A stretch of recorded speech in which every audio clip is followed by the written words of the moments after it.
తల్లి ప్రభావం ఏంటి అని వివరిస్తూ 26 ప్రముఖుల గురించిన పుస్తకం అది. ఆ పుస్తకం ఎంతో విశేషమైన పాఠగాలను పొందింది. తర్వాత అదే పుస్తకాన్ని ది మదర్ పేరుతో ఇంగ్లీష్లో అనువదించి పబ్లిష్ చేస్తడం జరిగింది.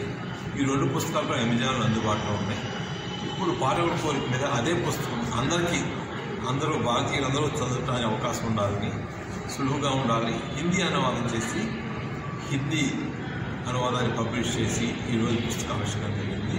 హిందీ అనువాదం లక్ష్మణాచార్య గారు చేశారు. విజయచంద్రకి అభినందనలు.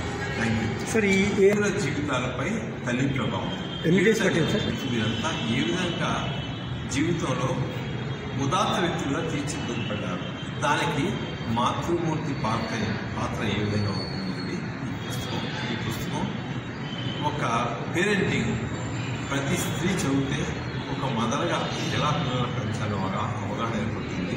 ఒక వ్యక్తిత్వ వికాసం పుస్తకం ఆ వివరాలు తీసుకొని ఆయన మీద ఒక వ్యాసం రాసి ఈ పుస్తకంలో పబ్లిష్ చేస్తూ జరిగింది. ఆయన హర్యానా గవర్నర్గా ఉన్నారు. అక్కడికి వెళ్ళి ఆయనకు ఒక పుస్తకాన్ని బహుకరించడం జరిగింది. ఆయన చదివారు. ఆయన కూడా ఎంతో సంతోషించారు.